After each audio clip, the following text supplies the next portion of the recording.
Boa noite, senhoras advogadas e senhores advogados. Sejam bem-vindos à nova ESA aqui da Unidade Paulista.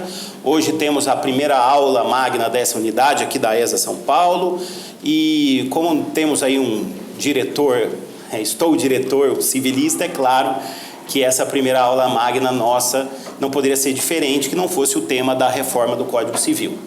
Estamos aqui hoje com a professora Rosa Neri, que depois faria a apresentação. A professora Rosa Neri é relatora, assim como eu, na Comissão de Juristas na reforma do Código Civil. É também aqui, a professora Rosa Neri, já fazendo uma rápida apresentação, ela é coordenadora do Núcleo de Responsabilidade Civil aqui na ESA, vice-presidente da Comissão de Direito Civil também da OAB São Paulo. Estamos com o Dr. Adib também, que é o vice-presidente da CAASP, a quem eu vou passar aqui rapidamente a palavra daqui a pouco, e também ele é coordenador de um núcleo da ESA na cidade de Amparo.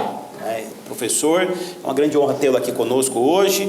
E temos hoje, ocasionalmente, a visita de dois membros, caiu aí, depois a gente vai ajustando, dois membros da comissão também de Direito Civil, da Comissão de Reforma do Código Civil, o professor José Fernando Simão, que foi aí a caixa, ouviu o barulho daí, viu? O professor José Fernando Simão, que é o relator da subcomissão de Obrigações e Responsabilidade Civil, e a professora Gisela Ironac, aliás, os dois fazem parte aqui do Conselho Curador da ESA, a professora Gisela Ironac, que faz parte da Comissão de Direito das Sucessões. Hoje nós teremos aqui uma aula magna com a professora Rosa. Depois eu também vou trazer algumas considerações sobre o andamento dos nossos trabalhos. E eu quero primeiramente passar a palavra para o Adib, doutor Adib, em nome da OAB São Paulo, dentro também do universo OAB da CAASP, para dar as boas-vindas. Doutor Adib, é uma grande honra tê-lo aqui conosco, e sempre aqui nos prestigiando, e é fundamental sempre a presença da OAB e da CAASP apoiando aqui a ESA. Muito obrigado, doutor Adib, pela sua presença. Eu que agradeço rapidamente, primeiro, pela presença, parabenizar o professor Flávio Tartucci pela brilhante condução da Escola Superior de Advocacia, o brilhante trabalho que vem realizando, números fantásticos, criação de novos núcleos, estamos a 2 de quebrar o recorde histórico de criação de novos núcleos, o que demonstra a preocupação da gestão da presidente Patrícia Vanzolini com a educação, esse carinho da gestão com a educação e a boa formação da advocacia. Parabenizar meu querido professor pelo trabalho e empenho na formação da advocacia de São Paulo.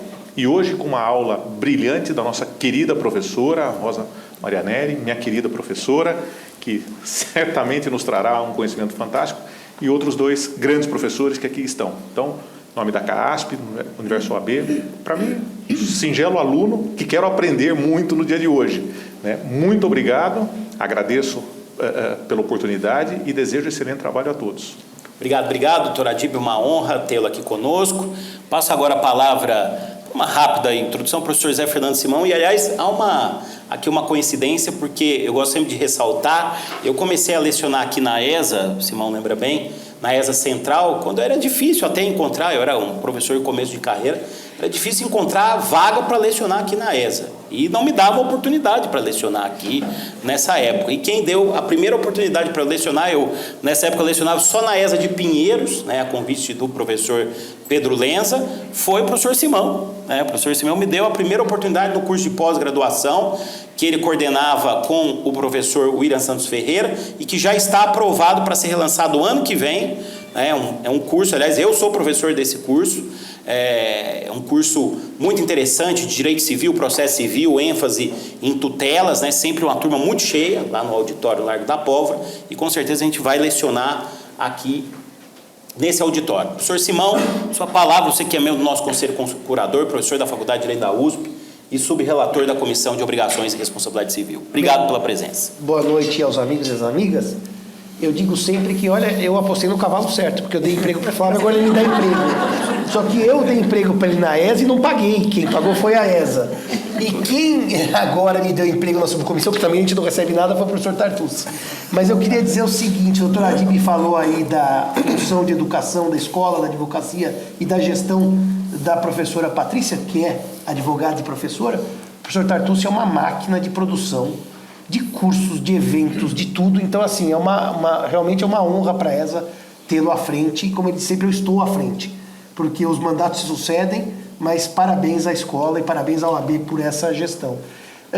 A professora Rosa e a professora Giselda são duas queridas, são nossas fontes teóricas há muito tempo e pessoas com quem eu convivo com muita alegria há muito tempo. E queria dizer para vocês que a ideia de estar numa comissão de reforma do Código Civil é uma grande honra, mas antes de tudo é uma grande responsabilidade. E eu digo assim, tudo que eu recebo no meu Instagram que dizia assim, professor Simão, eu estou tranquilo que o senhor está na comissão, eu digo não, eu estou tranquilo que a professora Rosa e o professor Tartucci são os relatores, então eu passo para um grau acima, tá certo? Eu não deixo na primeira instância, porque na verdade nós estamos na primeira instância, eles estão na segunda e na terceira é o Congresso Nacional, que vai chancelar ou não o que a gente fizer e que a partir daí a questão não é nossa. Mas é uma alegria estar aqui essa noite, é uma alegria ver como a ESA está bonita, como a ESA está viva e como a nossa função de educação da nossa escola tá tendo essa proeminência. E ouvir a professora Rosa Maria Andrade Neri é uma beleza, e isso é um prazer ímpar. Muito obrigado, Flávio. Obrigado, professor Simão. E quero aqui destacar, essa nossa aula está sendo gravada, hoje nós não estamos com transmissão ao vivo, mas quero ressaltar que estamos com casa cheia e essa é uma premissa desde o início da nossa gestão, para que os advogados e advogadas frequentem esses espaços, porque esses espaços são espaços de vocês. E eu também não poderia deixar de mencionar que a ESA, nesse ano, está com o programa Anuidade de Volta. Toda anuidade que você paga, você pode pegar em cursos de pós-graduação e cursos de extensão na ESA. Nós estamos com vários cursos abertos, inclusive citei aqui o curso do professor Simão, e você usa a sua anuidade para pagar o curso, o valor reduz bastante, porque você vai ter um abatimento de R$800, ou o valor da anuidade, todo ano, para fazer essa pós-graduação. Nesse ano de 2023, nós tivemos aqui na ESA Central, comparado aí desde 2018, o maior número de alunos de pós-graduação.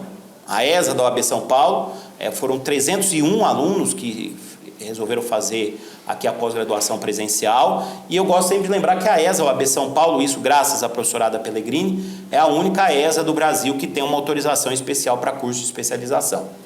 Então aproveitem, esse espaço é de vocês, esse espaço está sendo deixado como legado da nossa gestão, então aproveitem para fazer o curso de pós-graduação, e claro, vou puxar aí para o nosso lado o curso do professor Simão, o professor William Santos Ferreira.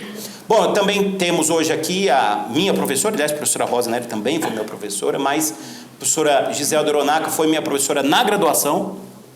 Então, ela me conhece desde quando eu tenho 19 anos de idade, no segundo ano da faculdade ela foi minha professora, e depois eu tive a honra de tê-la como minha orientadora de doutorado na Faculdade de Direito da USP. A professora Giselda também, nós temos vários projetos em conjunto, e eu posso dizer que devo muito à minha carreira jurídica, e posso dizer que quase toda a minha carreira jurídica é a professora Giselda.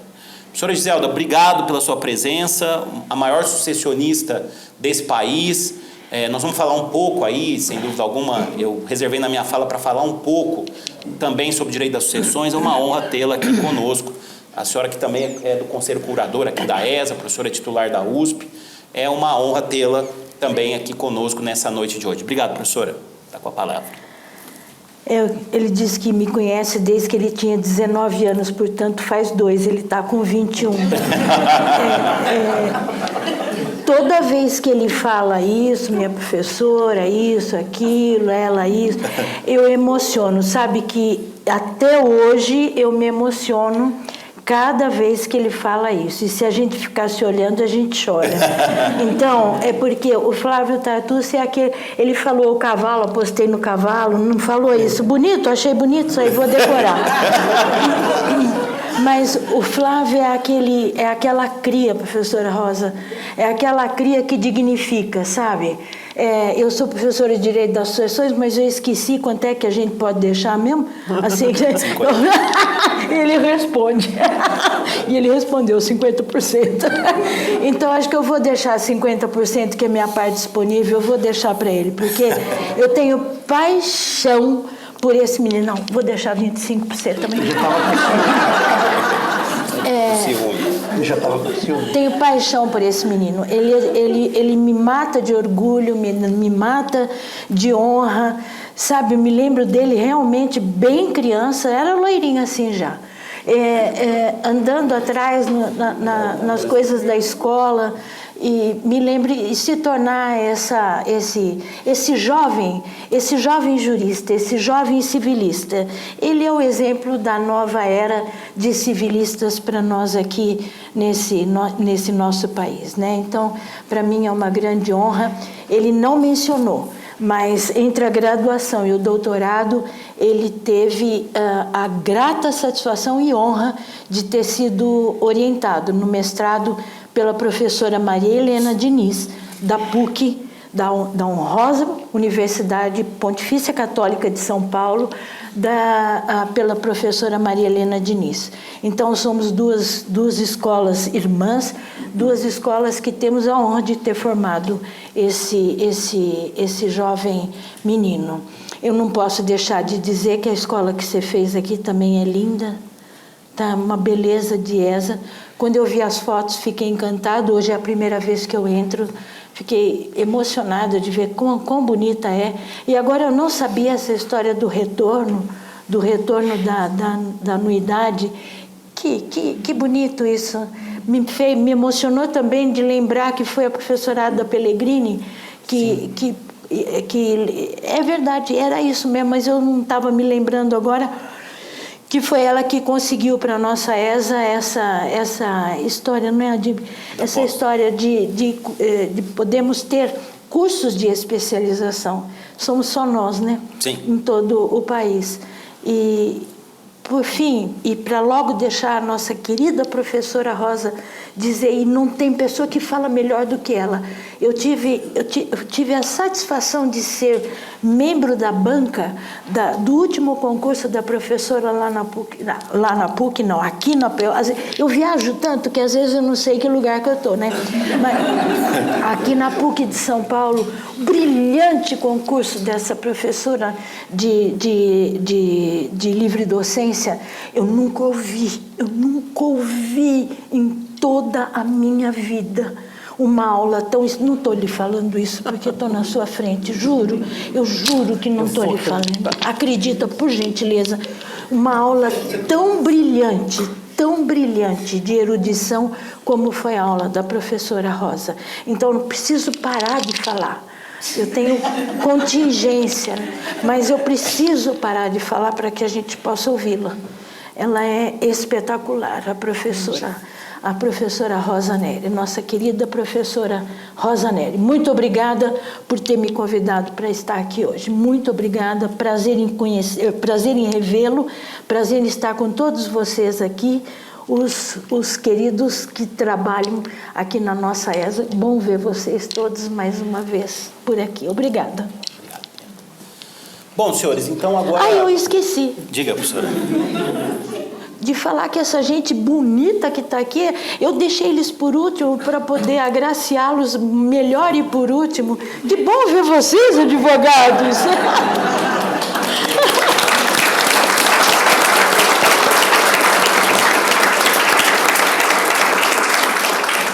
Bom, então eu agora passo a apresentação da professora Rosa Neri. A professora Rosa é uma das maiores juristas desse país, mestre, doutora, livre-docente, professora titular da Faculdade de Direito da PUC São Paulo, foi desembargadora do Tribunal de Justiça com brilhantes julgamentos, brilhantes votos antes no Tribunal de Alçada Civil. Eu lembro daquela discussão do fiador que os julgamentos da professora Rosa tanto motivavam esse debate da penhora do bem de família do fiador. Tem uma produção bibliográfica fantástica. Eu destaco aí instituições de direito civil. Eu recebi a edição recente, já tinha a edição anterior, escrita com o professor Nelson Neri, o Código comentado, leis civis comentadas, Código de Processo Civil comentado. Eu acredito que todos aqui devem ter alguma obra da professora Rosa. E agora falo como advogado, porque quando nós temos um caso, né, um caso para resolver, seja numa petição, seja num parecer, numa opinião, qual é o autor bom? O autor bom é aquele que a gente consulta e que tem a solução que a gente precisa. E quantas vezes eu consultei a obra da professora Rosa, especialmente o Código comentado, e estava lá, eu lembro também do CDC comentado, que depois foi separado, e a resposta estava lá. Então, isso mostra o papel do civilista. O civilista ele é vocacionado, isso com Simão Bunazar a gente falava muito isso, vocacionado para resolver os problemas das pessoas. Essa é a primeira função de um civilista, no dia a dia resolver os problemas das pessoas. Então, professora Rosa, além de que também está aqui na OAB, vice-presidente da Comissão de Direito Civil, é nossa coordenadora aqui do módulo de responsabilidade civil e agora também, com todos os méritos por ser uma das grandes civilistas desse país, a relatora da Comissão de Reforma do Código Civil. Professora Rosa, a senhora tem a palavra, é uma grande honra para nós, da ESA, da OAB, da CAASP, do Universo OAB São Paulo, recebê-la aqui na nossa casa, a Casa Nova, para que seja da senhora a primeira aula aqui nessa escola. Muito obrigado. Olha, eu fui promotora de justiça antes de ser desembargadora e agora advogada. Já aprendi a não gostar nem de juiz, nem de promotor. Eu queria dizer que é uma alegria verdadeira estar aqui, poder lhes falar. Tenho a honra de poder compartilhar com o professor Tartucci a relatoria geral dessa comissão formada para a reforma do Código Civil. É uma honra verdadeiramente, um trabalho dobrado, difícil, de muita responsabilidade. Estávamos falando sobre isso agora com o professor Simão, com a professora Giselda, com a professora Adip, e dizendo da alegria que custa caro, a alegria que tem o contraponto das dificuldades de nós nos vermos diante de um progresso que nós queremos alcançar e de uma tradição que nós não queremos deixar. Então, um personagem como o professor Tartucci nos impulsa pela frente. E eu vivo aqui com o freio de mão levantado para que o nosso carro siga uma caminhada boa. E assim nós estamos convivendo muito bem. Obrigada. Não é isso? E o professor Tartucci tem essa vitalidade, essa operosidade que se estampa nesse progresso que a ESA de São Paulo tem apresentado para todos os advogados. Parabéns, professor Tartucci, é uma honra estar aqui, é uma honra poder compartilhar com Vossa Excelência essa jornada de aprendizado. E eu digo que é uma jornada de aprendizado verdadeiramente porque a comissão, com 35 membros, ela tem uma idade bem menor que a minha. Eu diria que a média da idade dos nossos juristas, todos muito inteligentes, todos muito sagazes, rápidos e cultos, não deve passar de 45 anos. Então, todos eles podem ser meus filhos. Todos eles têm a idade dos meus filhos. Então, eu me sinto rejuvenescida. Não é assim que nós nos sentimos, professora Giselda? É verdade. Nós nos sentimos rejuvenescidos com essas novidades. E que novidades são essas? A primeira novidade que eu poderia lhes contar, sobre a qual eu poderia lhes contar, é sobre a divisão que se fez a respeito dos trabalhos. Como foram idealizados? Cada um dos livros do Código Civil tem uma subcomissão com 3, 4, 5 membros. O número não é igual para todas as comissões. E tem um livro novo que nós esperamos que venha se tornar lei, que é o livro de direito digital, não é? Isso já me faz, eu que fico diante do computador querendo dar-lhe um supapo, imagine ter que saber essas coisas todas a respeito de direito digital. Perdão. O que será direito digital? Quais serão os temas? Será que esse livro de direito digital irá obedecer ao mesmo sistema metodológico do sistema total do direito civil? Estou de olho nisso e confesso, não sei como fazer. Como vou fazer? Não sei, estou aprendendo junto com a comissão. A conversa deles é quase ininteligível. Porque a linguagem é ininteligível. E eu só sei que nada sei.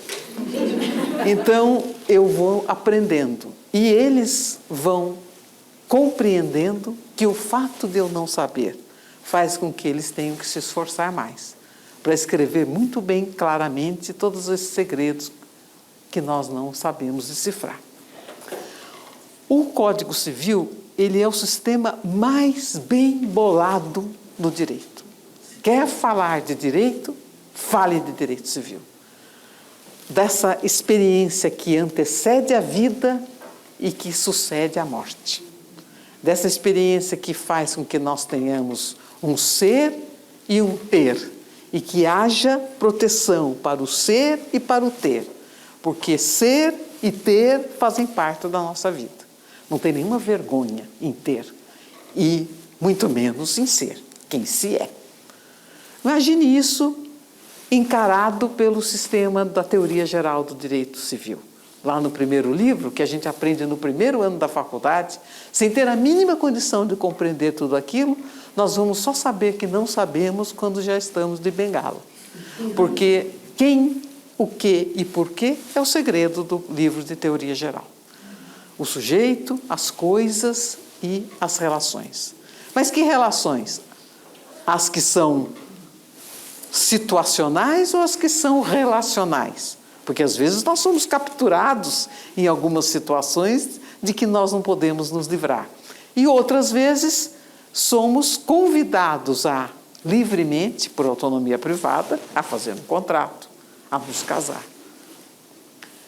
Essas realidades todas estão enclausuradas na teoria geral.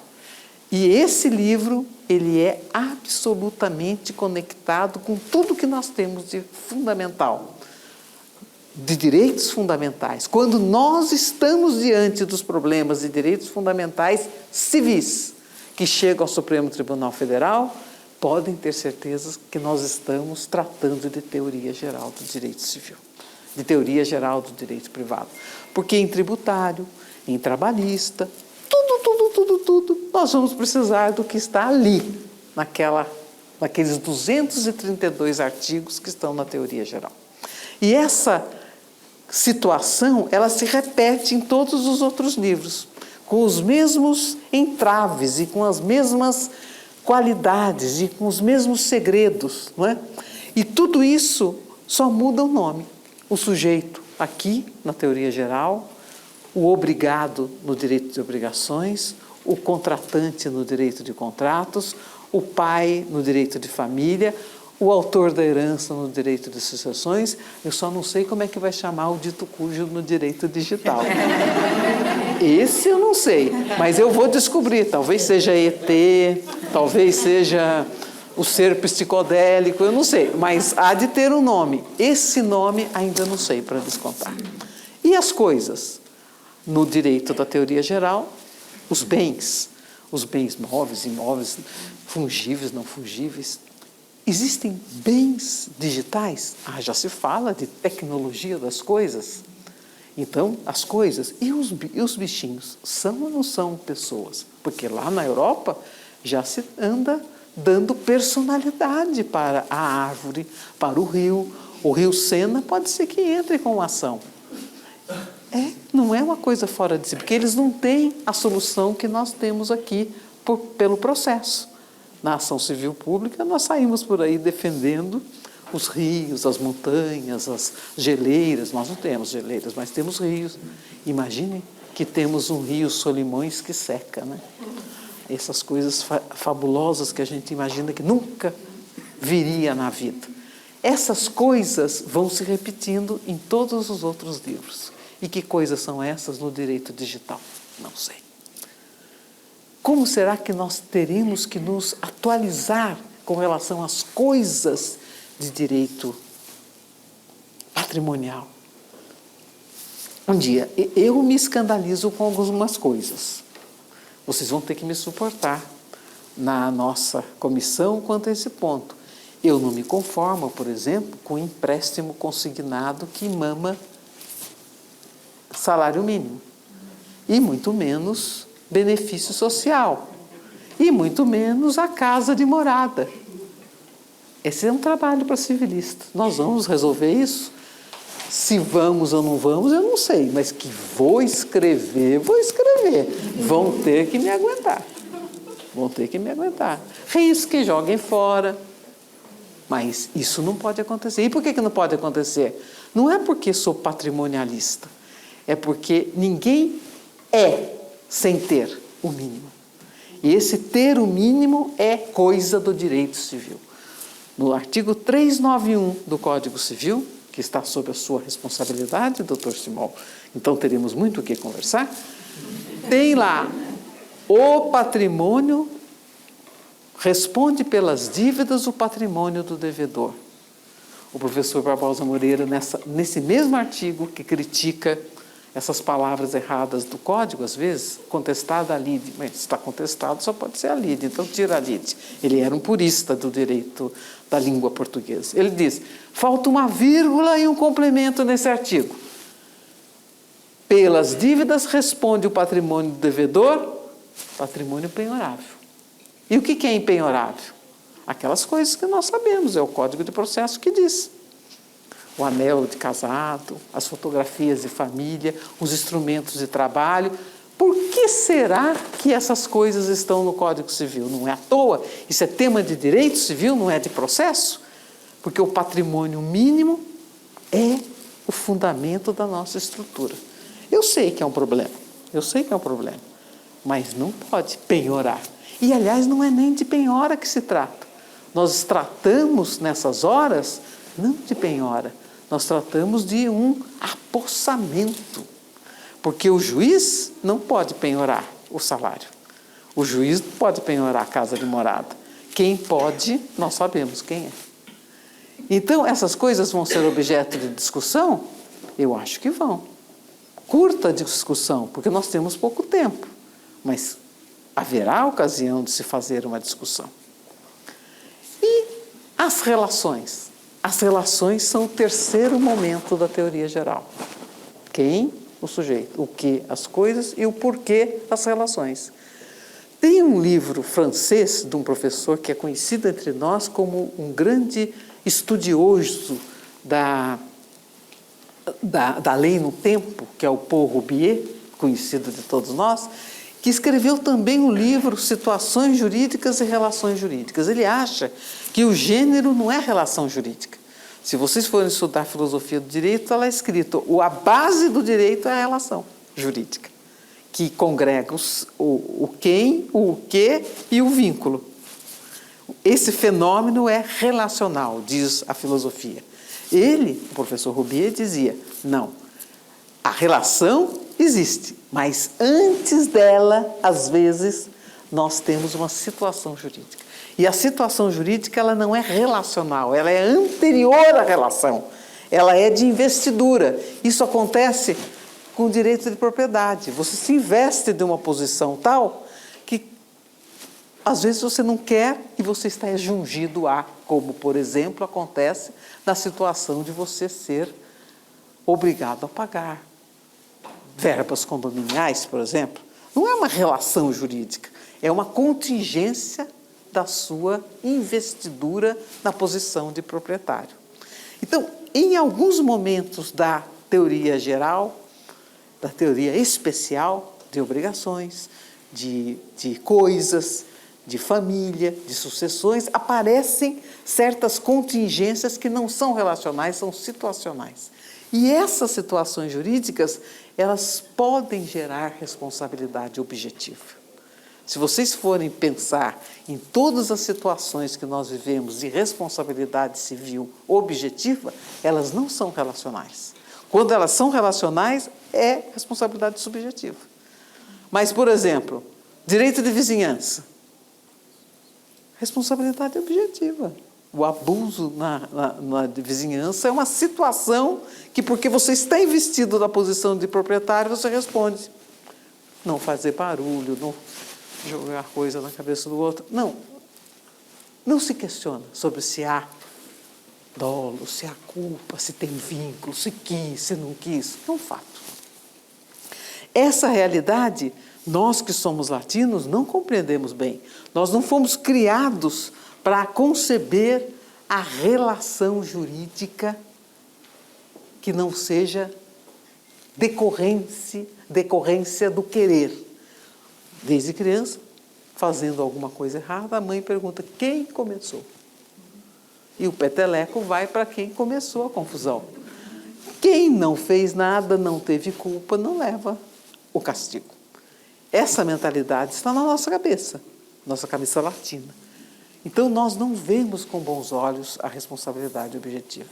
Parece que ela ofende a nossa estrutura patrimonial ter que pagar uma indenização por uma coisa que nós não demos causa por querer. Mas o risco é uma situação jurídica de responsabilidade objetiva. E o risco está no contrato, o risco está na vida dos direitos das coisas, o risco está na família. E essas coisas, às vezes, pairam sobre nós, trazendo novidades que nós não sabemos resolver. Essas contingências de ser, ter e encontrar o porquê dessas realidades, todas elas estão na nossa cabeça, em busca de uma coerência dos 2.000 e tantos artigos que o Código Civil tem. Eu já andei fazendo as contas, professor Tartucci, um cálculo muito por cima, não sei fazer aquelas intrincadas equações matemáticas, mas nós podemos até providenciar. Imagine 35 cabeças pensando 2.000 artigos. Dá vontade de sair correndo, porque é uma conjugação de ideias, uma confusão que é nossa obrigação tentar não perder o fio da meada, da coerência, do sistema do direito civil. E que coerência se quer numa lei? Que ela não seja destoante, que ela não provoque escândalo, que ela não queira dispor as pessoas para a luta, que ela pacifique, que ela traga um espaço de convívio harmônico. Mas isso é função da lei? É.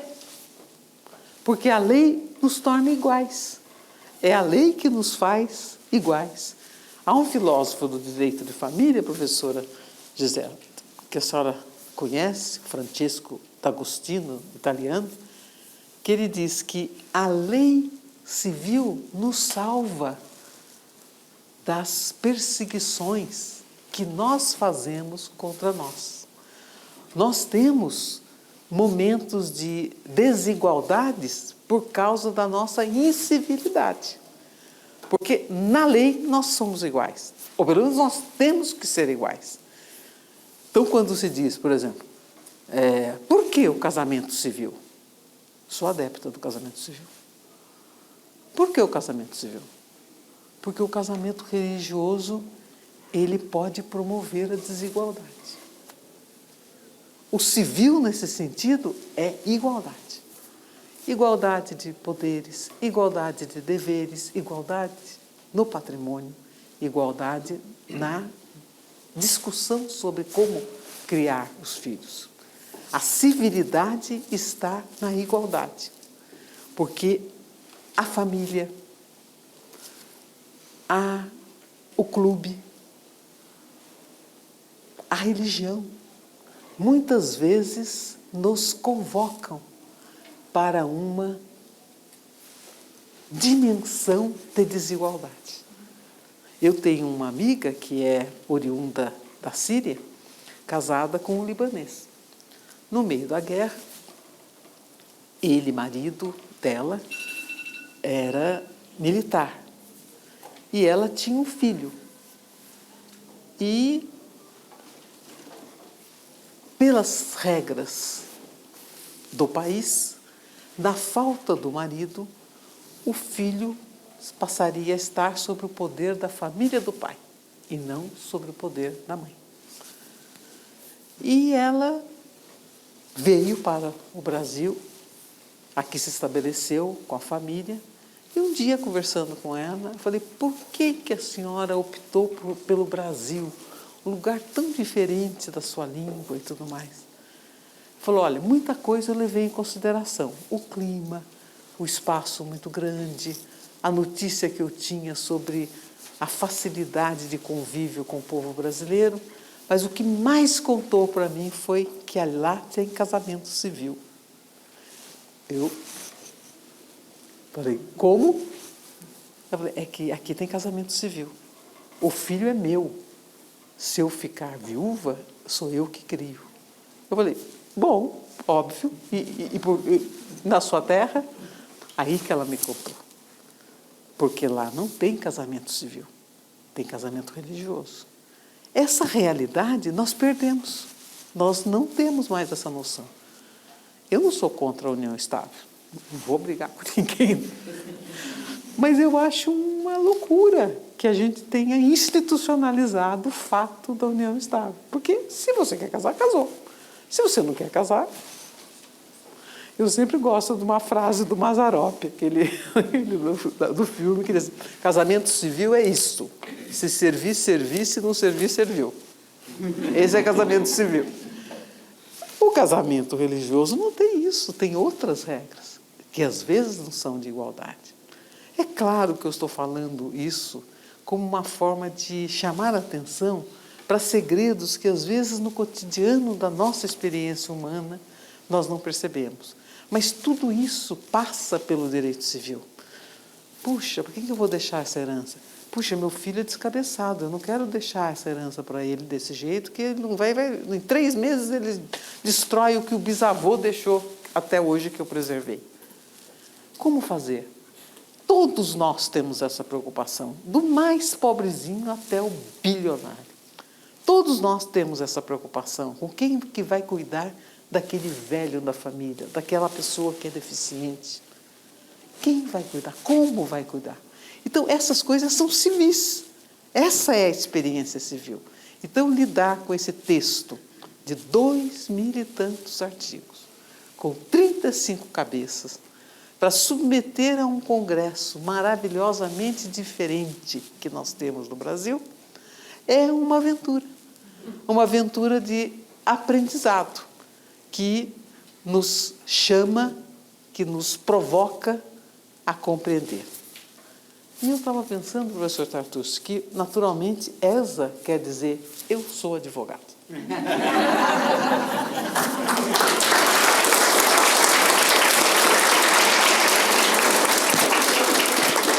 Ai, que espetáculo, querida. Você quer demais. Muito bem, professora Rosa, grande aula magna, como não poderia ser diferente. E agora, cabe a mim aqui trazer algumas provocações. Eu resolvi, acompanhando os trabalhos nos últimos meses, trazer aqui para vocês, de todos os 8 grupos, 2 temas que nós temos debatido, e são temas palpitantes, e que provavelmente vai depois incentivar o nosso debate e as perguntas que poderão ser formuladas. Então, em 15, 20 minutos, eu vou trazer para vocês as composições dos outros 8 grupos e 2 temas de cada um dos grupos que, nesse momento, estão sendo debatidos. Como a professora Rosa destacou, nós temos a organização da nossa comissão em 8 subrelatorias. Parte geral, obrigações e responsabilidade civil, contratos, coisas, família, sucessões, empresa e direito digital.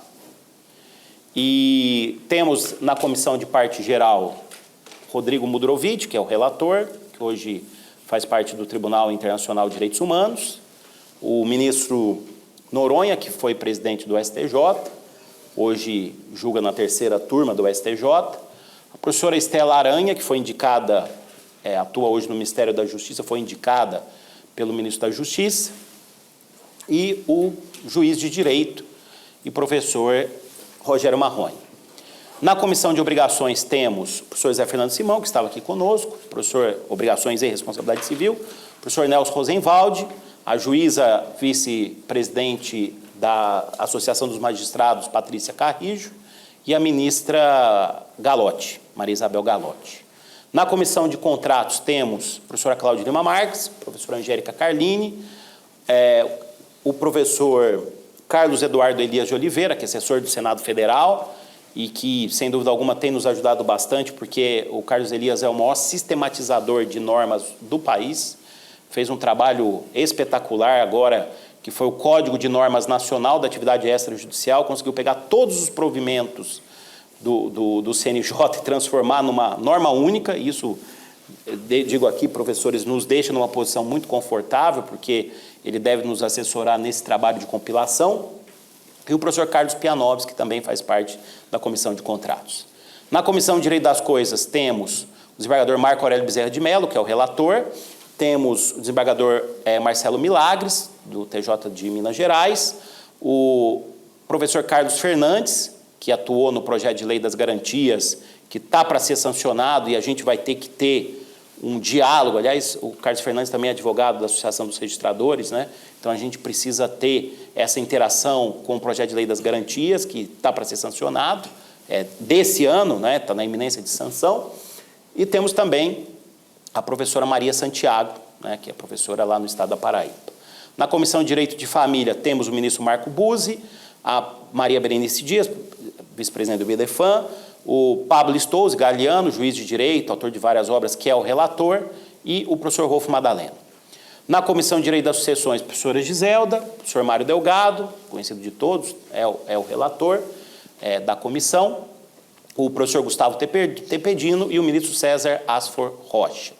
Em Direito de Empresa, temos a professora Paula Forgione, que é a relatora, o desembargador de Minas Gerais, Moacir Lobato, o professor Flávio Galdino, do Rio de Janeiro, o ex-presidente da OAB Federal, que é o representante da OAB, Marcos Vinícius Furtado Coelho, e temos também, eu estou esquecendo de um aqui... Milagres, né? Milagres não, Milagres está em Direito das Coisas... Estou esquecendo de um aqui, depois eu preciso me relembrar, porque são 5 nessa comissão, né? E, por fim, a Comissão de Direito Digital é composta pela professora Laura Prado, que é a relatora, a professora Laura Mendes e o professor Ricardo Campos, de que hoje é professor na Alemanha. Então, esses são os componentes da comissão, são 2 relatores, eu e a professora Rosa, o ministro Luiz Felipe Salomão é o coordenador, e o presidente da comissão, e o ministro Marco Aurélio Belize é o vice-presidente da comissão. Então, a comissão tem essa estrutura. E já fica o convite para vocês, porque a primeira audiência pública com todos esses membros da comissão, aliás, esqueci aqui agora, relembrando, Comissão de Obrigações, temos o professor Edivaldo Brito também, atuando na Comissão de Obrigações, né? E em Direito de Empresa, depois eu lembro quem é o último componente aqui que está... O Carne, né? Quem? Daniel Carne. O Daniel Carne, está certo, professora. Daniel Carne, que, aliás, é professor da PUC São Paulo, é juiz de direito e hoje atua no Conselho Superior do Ministério Público, né, no CNMP. Então, essa é a composição. Na próxima segunda-feira, a partir das 10h30 da manhã, nós teremos na OAB São Paulo, aqui na nossa sede, fomos contemplados, a primeira audiência pública, que será dividida em 3 partes. Aliás, a gente recebeu a pauta agora aqui, professores, né? Na primeira parte, exposição dos relatores das comissões. Na segunda parte, serão ouvidos 10 especialistas aqui de São Paulo e do Rio de Janeiro, inclusive conselheiros da OAB que foram indicados.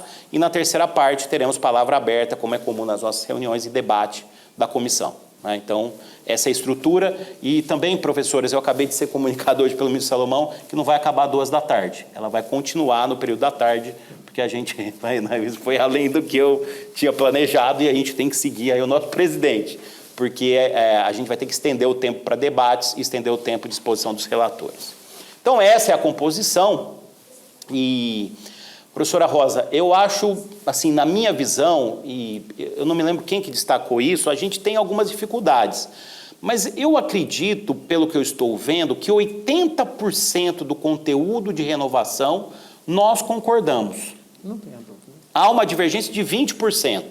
Isso eu falo, vocês devem ter percebido, nós temos isso também, claro, né? O ministro Salomão trabalha, sim, eu tenho trabalhado com ele no próprio CNJ, lá no Conselho Consultivo do ONR, né? Nós temos a presença de muitos julgadores na comissão, né? São muitos juízes, embargadores, 6 ministros do STJ.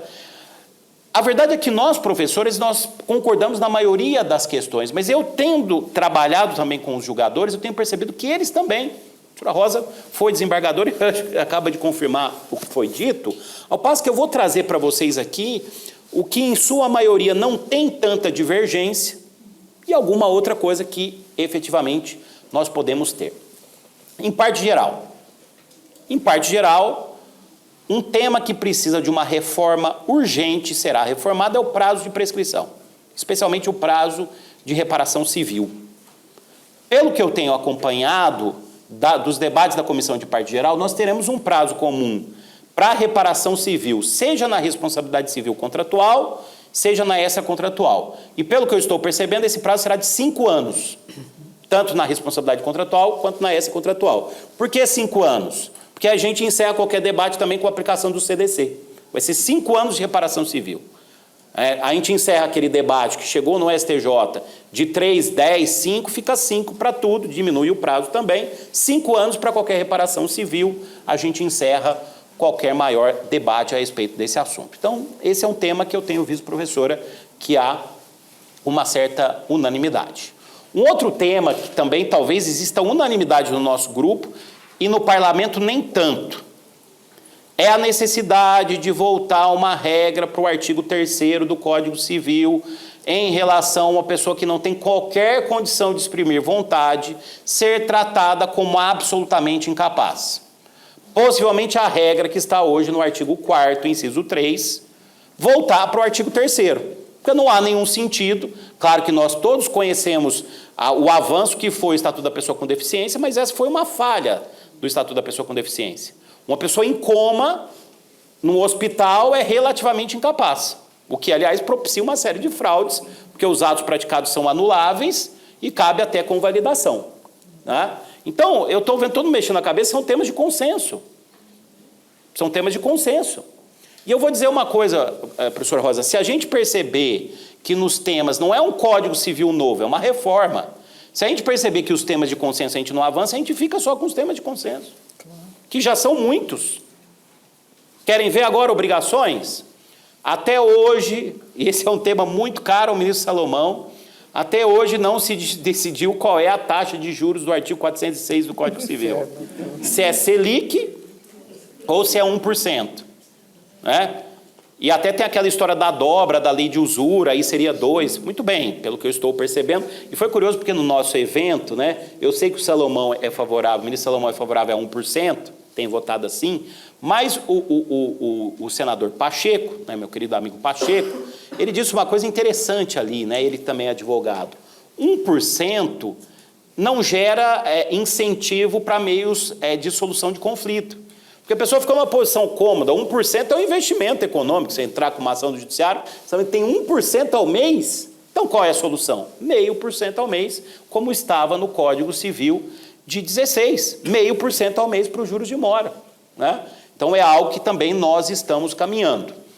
Outra regra que também há certo consenso, talvez a gente tenha uma dificuldade em relação a como ficará o artigo. Há um dispositivo muito usado na prática, que é o 413 do Código Civil, que trata da redução da cláusula penal como norma de ordem pública e como dever do julgador.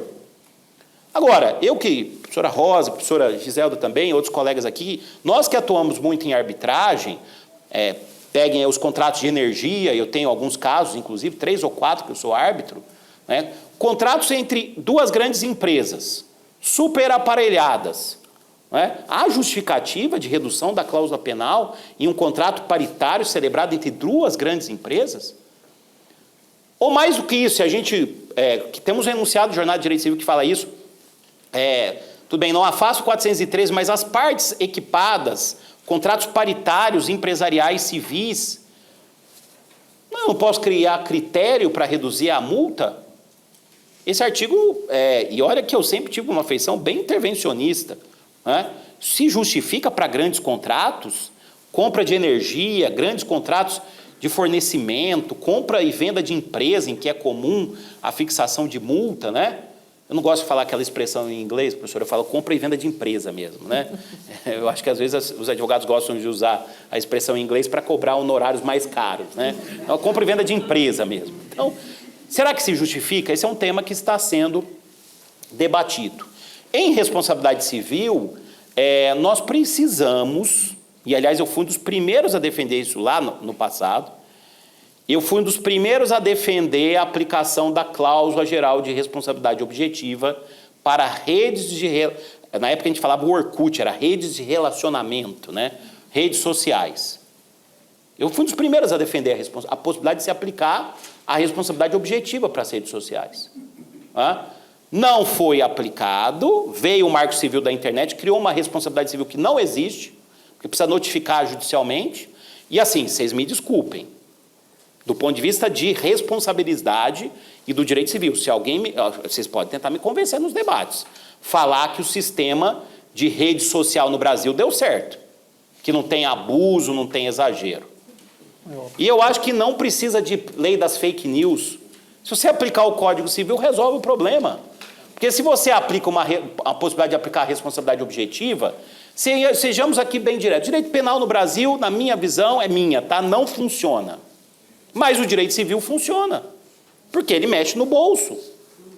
Então coloque lá uma previsão da possibilidade de se aplicar uma responsabilidade objetiva para a gente verificar se essas empresas não vão procurar se aparelhar para tirar conteúdo ofensivo. Então isso é urgente. Rapidinho. Rapidinho, né? E eu acho engraçado também, né? Porque um dia um amigo meu me explicou que era 0, mas agora o Telegram tem 1 funcionário no Brasil. Não tem um patrimônio para responder, eventualmente, pelos ilícitos que são praticados. Que é isso? Eu vou montar uma empresa assim? Não tem responsabilidade nenhuma, não tem patrimônio para responder. Você não sabe nem onde citar a empresa. Isso precisa mudar. A Europa... O senhor quer um sócio? Pois é. Pois é, Dib. E a Europa acabou de fazer uma legislação dura em relação a essas big techs. Há demanda de responsabilidade. Os senhores vejam, bancos e seguradoras precisam ter autorização do Poder Executivo pelo risco que oferece, precisam ter patrimônio para responder. E as empresas de tecnologia oferecem um grande risco. Não tem patrimônio, não tem onde citar e não tem responsabilidade. Né? Outra coisa, né? Essas empresas de jogo também, tecnológico. Isso precisa ser regulamentado. É urgente. Regulamentado para a questão de responsabilização. Bom, em contratos, com certeza nós teremos um debate que já surgiu, não foi nem tanto da comissão de contratos, mas da comissão de empresa, de uma regra específica que separa contrato empresarial de contrato civil. Uma regra. Já existe essa regra, no artigo 421A do Código Civil, foi incluído pela Lei da Liberdade Econômica, mas possivelmente a gente vai ter um aperfeiçoamento dessa regra. Uma sistematização. Sim, possivelmente, professora. Uma sistematização, isso também é necessário em certa medida. E até falando em direito contratual, nós também para destravar, porque eu quero que vocês saibam disso, né? Nós vamos mandar para o Congresso Nacional um projeto bem pragmático, um projeto bem, do ponto de vista econômico, liberal, para abrir e destravar as coisas, né? As regras de prestação de serviço do Código Civil são regras pensadas para prestação de serviço por pessoa natural. Então, os senhores têm uma regra lá no 598 que diz, o contrato de prestação de serviço não pode ter prazo superior a 4 anos, porque é uma regra fundada na vedação do trabalho escravo. Essa é a inspiração desse artigo. Não há razão de uma limitação de 4 anos para contrato empresarial. Um contrato com pessoa jurídica. Esse artigo não se justifica. Aliás, vários outros artigos, contratos em espécie, eu até acho que é uma parte que a gente precisa... Olha, compra e venda tem vários artigos com problema. Lembra aqui, 496 do Código Civil, venda de ascendente para descendente. Qual que é o prazo para anular? Esse prazo, o início é do quê? O parágrafo único fala em ambos os casos. Não tem ambos os casos no caput. Esse é um só. Ali, aliás, em compra e venda, todos os artigos têm algum reparo. Doação. Quem dá aula de doação, Márcio, todos os artigos têm problema. Professoras, todos eles. E a gente precisa colocar, porque eu já vou adiantar para vocês, isso é consenso, talvez, não é consenso, maioria. Não há razão mais, o Supremo está julgando isso, não há mais razão, tantos problemas que foram criados para a separação obrigatória de bens. Não há mais razão. Resta só a separação convencional. A comissão de sucessões, possivelmente, pelo que eu estou acompanhando, talvez tire a previsão de que cônjuge e companheiros são herdeiros necessários, e já que a gente prega tanto a liberdade, colocamos parágrafos no artigo 426 do Código Civil para propiciar, eventualmente, renúncia em separação, como é em Portugal, renúncia à separação convencional de bens, perdão, na separação convencional de bens, renúncia à concorrência sucessória por força de contrato, pacto antinupcial e contrato de convivência. Esse é um outro tema que também se clama muito em direito contratual. Em direito de empresa, temos vários entraves para se retirar, vários. Eu vou citar um, não há a menor justificativa. Artigo 977 do Código Civil. Cônjuges casados por comunhão universal e separação obrigatória não podem constituir sociedade. E o desembargador Loureiro estava me explicando que essa norma tem origem no direito francês antigo, para a mulher não interferir na gestão da empresa do marido. Essa é a justificativa da norma. Ela não tem a menor razão. Isso aqui, se eu perguntar para o senhor Graciano, que leciona, não há a menor justificativa. Esse artigo tem sido mitigado. As pessoas tentam sair desse artigo porque ele não tem a menor razão de ser. Em direito das coisas, além da adequação ao projeto de lei das garantias, a gente precisa colocar uma regra sobre locação por aplicativo em condomínio. A gente precisa colocar uma regra, definir se vai colocar, eu acredito que sim, para acabar com o debate de expulsão do condômino antissocial. A gente precisa mudar os quórums de 3/4 que nunca se atinge. Aquilo não deu certo. A gente precisa funcionalizar o condomínio edilício, transformar o condomínio edilício em pessoa jurídica, com registro no cartório de registro das pessoas jurídicas, profissionalizar o condomínio. Senhores, já até aqui, se todas essas propostas já passarem, já é uma revolução. Em direito de família, além da mudança da separação obrigatória de bens, acabar com a separação obrigatória, a gente tem que tirar na lei, tirar também da lei algumas regras que, na minha opinião, não subsistem mais. Para que fazer com o mundo digital, com a lei do SERP, e eu tenho atuado nessa questão da digitalização, a adjudicação compulsória extrajudicial, atuei nesse provimento novo da União Estável. Aliás, professora Rosa, até uma questão que a gente debateu muito no provimento 141. E assim, eu mudei minha opinião. A gente falava muito, e acho que isso é muito Mesopotâmia paulistana, entre os rios Tietê e Pinheiros, é muito o direito dos ricos, que a pessoa tem união estável no Brasil por uma questão de opção, porque é descolado, faz sucesso na Vila Madalena, né? Só que eu aprendi que não. Eu aprendi que não, aliás, com os juízes, com o pessoal que atua lá no Conselho Consultivo do ANR, os registradores também, e com os juízes. Sabe por que a pessoa no Brasil não casa? Porque não tem dinheiro nem para ir no cartório para pagar a condução e fazer habilitação. E aí, para que a gente fazer habilitação se vai ser tudo no SERP?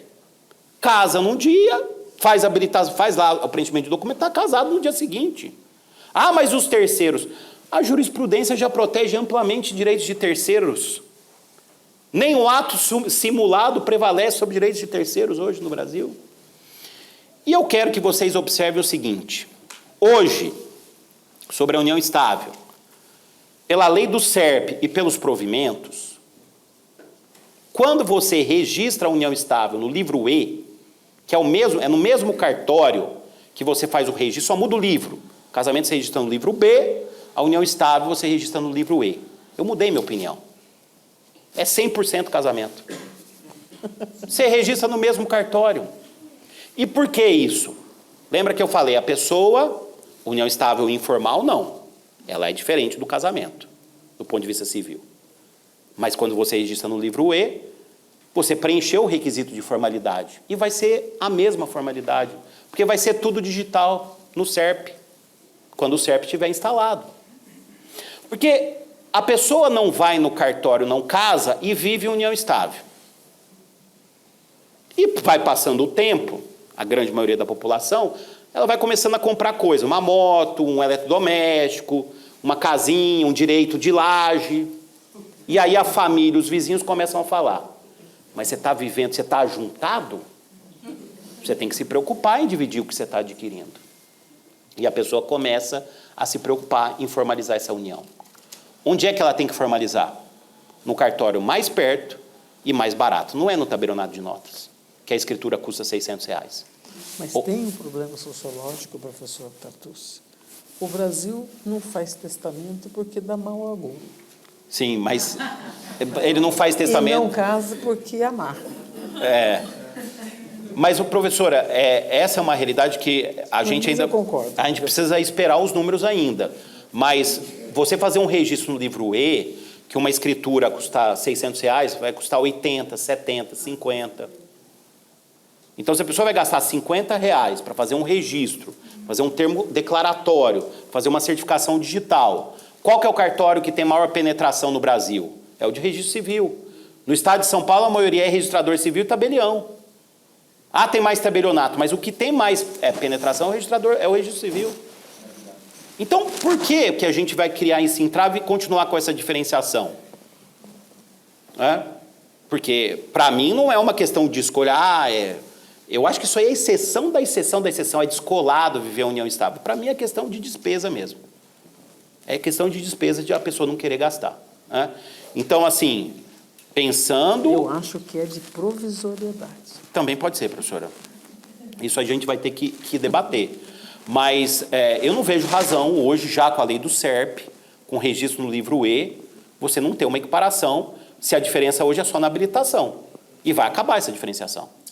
Também na celebração. Sim, vai ser digital, vai ser digital. Aqui na União não tem celebração. O que eu vi lá, o Pablo Stoso está revogando todos aqueles artigos de formalidade, condição suspensiva, de oposição. Vocês imaginem que eu vou sofrer. Ele tá, e olha que o Pablo, e o Pablo ainda tem uma visão mais moderada. Né? Então, esses artigos estão sendo revogados nesse momento. Aí nós vamos ter 3 hipóteses. Casamento, união estável institucionalizada e união estável verdadeira. União estável não formalizada. União estável é casamento, superconvivência e união estável. Aliás, eu tenho um artigo que eu escrevi com o Carlos Elias, que é a coluna do Migalhas, eu acho que é de junho, que a gente já fala isso, que é a união estável versus casamento, presente, passado e futuro. Porque com a lei do SERP eu mudei minha opinião. Né? Porque eu vinha dizendo o seguinte, que até um enunciado de jornada, com a decisão do Supremo de equiparação, com o tratamento do CPC e com aquilo que se vinha julgando, só existiam diferenças entre união estável e casamento quanto às regras de formalidade. Aliás, o Salomão julga assim. Regras de solidariedade são iguais. Se agora vem uma lei ano passado e propicia que você faça um ato formal no mesmo cartório em que você casa, acabou a diferença de regra de solenidade. É no mesmo cartório. Por quê? Que a gente vai defender essa diferença. Então, eu acredito que essa realidade, professora, já existe hoje com a lei do SERP. Mas se for para ser igual, por que ser diferente? O diferente é quando não é formalizado. Aí tem uma dúvida. Por exemplo, se eu faço escritura pública, eu tenho o mesmo efeito do registro no livro E? Eu entendo que não. Claro que não, porque quem vai interpretar o que você quer na sua família vai ser o juiz, não vai ser a lei. Mas é porque Bem nesse... feito. Mas aí é o problema de ter que ir para o juiz, né? Não é. Eu tenho quase 50... Eu concordo com tudo que você está falando. Eu só não concordo. Eu tenho quase 50 anos. Eu nunca processei e nem fui processado por ninguém. E apesar de ser conflituoso, né? Você vê que eu estou passando ileso até hoje, né? Nunca processei e nem fui processado. Bom, em direito das sucessões, já encaminhando para o final. Direito das sucessões... Eu não sei como é que conseguiu sair da família para vir para o morto. Porque direito de família eu não sei. E tem mais coisa, hein, professora? Tem mais coisa. Parentalidade socioafetiva, que está sendo debatido. Eu não sei se... Bom, a senhora quer que eu fale ainda direito de família? Se vai ter casamento homoafetivo? Olha, pelo que nós estamos vendo lá, né? Olha, isso aí não tem nenhum problema. Eu também acho, professora. Porque assim, essa semana... Estou preocupada com o meu casamento. Talvez também, professora, outros não. a divórcio unilateral, que era um projeto do Pacheco, venha para ser colocado. Porque se a gente não colocar, ele vai colocar. Que é fazer o divórcio no cartório de registro civil das pessoas naturais de forma unilateral. É aquela regra, em vez de esteja preso, é Esteja esteja divorciado. divorciado. Porque é projeto dele, né? Porque mesmo se a gente não colocar ele, a assessoria dele coloca. Mas o casamento homoafetivo, a gente deve ter uma regra que o casamento é entre duas pessoas, né? E a união estável entre duas pessoas. Porque é precedente qualificado do Supremo Tribunal Federal. Né? Eu tenho dado aula de união estável e nos últimos tempos eu fiquei um defensor ferrenho de respeito institucional. Né?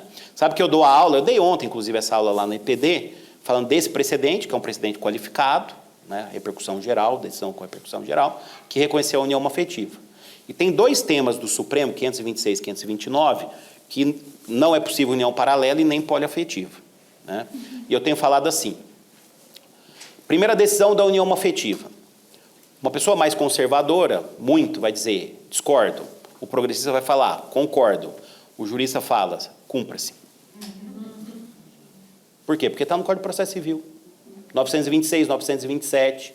Aliás, eu acho que é o 985, prevê que, se o juiz ou o desembargador não aplicar o precedente, cabe reclamação no CNJ contra ele. Já outra decisão é a mesma coisa. Não é possível união poliafetiva, porque a monogamia é aplicável tanto no casamento quanto na união estável. Conservador, concordo. Progressista, discordo. Jurista, cumpra-se. Isso é o que está na lei, Código de Processo Civil, 926. Aliás, lembrando, não é só para o juiz. Se você entra com uma ação que contraria a jurisprudência qualificada e precedente, 332, improcedência liminar no mérito, sem ouvir a outra parte. Se o juiz de primeira instância não aplica o precedente, a decisão dele não é fundamentada, 489 do CPC, e ela é nula, artigo 11 do CPC. Código de não processo civil. Mas, professora, eu vou dizer uma coisa. Eu era muito cético com essa questão dos precedentes, mas isso mudou no Brasil.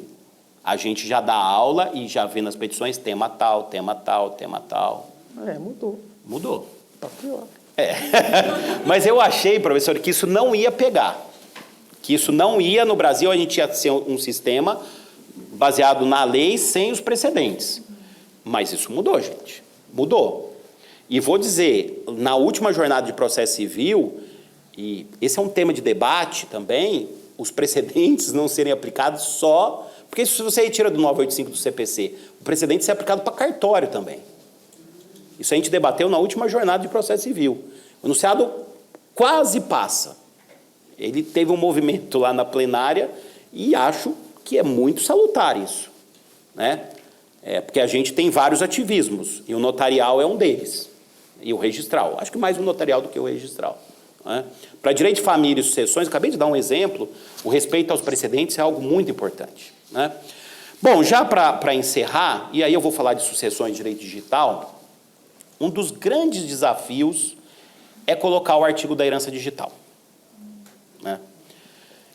E eu acompanhei essa semana, não pude estar presente, mas eu vi depois o vídeo, o debate de vocês no IASP, professora, e eu ouvi muita palavra, vou fazer uma provocação.